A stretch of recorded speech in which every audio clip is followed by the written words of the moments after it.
भगवान की भक्ति करने वाले साधकों को दो बातों का ध्यान रखना चाहिए। कितनी बातों का? दो। कभी भी दाव लग सकता है मांगने का, और भगवान कभी भी देने का तुम्हें मौका दे सके। भगवान करें ऐसा हो। जब भी भगवान के पास जाओ तो भगवान से मांगने के पहले दो चीजों की ध्यान रखना। सुनो पंडित जी, भगवान के पास दो चीजें हैं देने के लिए। पूछो क्या?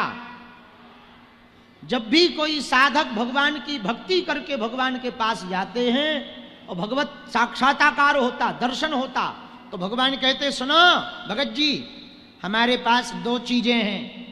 बोले क्या? बोले एक है माया, दूसरी है भक्ति। अब बताओ क्या चाहिए?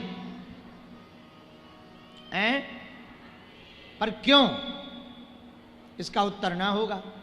सुनो, भगवान कहते एक है माया, दूसरी है भक्ति।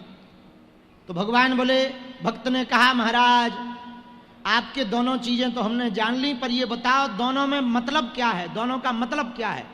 भगवान बोले सुनो, यदि तुम्हें खुद नाचना हो तो माया लो, और मुझे नचाना हो तो भक्ति लो। दो ही रास्ते। स्वयं नाचना हो तो माया ले लो, पर यदि मुझे नचाना हो तो भक्ति ले लो। ऐसा हुआ? बोले हुआ।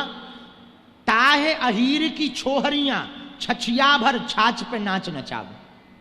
वो ग्वालनियां, वो गांव की ग्वालनियां, वो गोपियां उन भगवान कृष्ण वनचंद्र श्री युगल सरकार नंद नंदन यशोदा नंदन देवकी नंदन चित चोर माखन चोर मुरली मनोहर छलिया गिरधारी बनवारी गोविंद गोपाल कृष्ण कन्हैया कहलाने वाले श्री ठाकुर जी को नाच नचा रहे हैं, जो त्रिपुर तीनों लोकों के नेता अभिनेता हैं, तीनों लोकों को बनाने वाले हैं, तीनों लोकों में जिनका साम्राज्य स्थापित है। संपूर्ण सृष्टि ब्रह्मांड में 7 लोक नीचे, 7 लोक ऊपर, नीचे के लोक अतल वितल सुतल तरातल रसातल महातल पाताल, 7 लोक ऊपर, भूलोक भौलोक स्वर्गलोक महलोक जनलोक तपलोक सत्यलोक, 14 लोकों में सब मस्त पूरे ब्रह्मांड में जिस पूर्ण परब्रह्म परमात्मा की सत्ता स्थापित है, जिनकी मर्जी के बिना एक पत्ता भी नहीं डुल सकता। वो निद्रा लेते हैं तो प्रलय पड़ जाता है, वो निद्रा खोलते हैं तो सृष्टि का निर्माण हो जाता है। ऐसा ब्रह्म नारायण भी जब नर बन करके नंद नंदन यशोदा नंदन ब्रज नंदन श्री राधिकेश्वर महाराज श्री बांके बिहारी लाल बनकर जब वृंदावन में प्रकट होते हैं,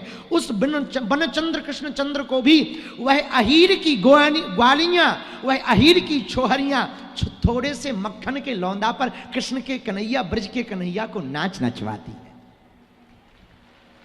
विचार करो, वो पूर्ण परब्रह्म परमात्मा जो अपनी अंगुली पर गोवर्धन पर्वत को धारण कर लेते हैं। विचार करो, जिस ब्रह्म पूर्ण परब्रह्म परमात्मा ने पूरी सृष्टि को बनाया, सृष्टि को बनाया तो जलचर थलचर नभचर को बनाया, जलचर थलचर नभचर को बनाया तो मनुष्यों को बनाया, मनुष्यों को बनाया तो गाय भी भगवान ने बनाई। जब गाय भगवान ने बनाई तो गाय में आने वाला दूध भी भगवान का है, दूध भगवान का दिया हुआ तो दूध का बनने वाला दही भी भगवान का है, दही के द्वारा बना हुआ मक्खन भी भगवान का है। अपने ही द्वारा प्रकट गाय के दूध के दही से निर्मित उस मक्खन को अपने ही भोग लगाने के लिए पूर्ण परब्रह्म परमात्मा भक्ति के वशीभूत होकर के उन ग्वालियों के माखन के लौंदा पर नृत्य करते हैं।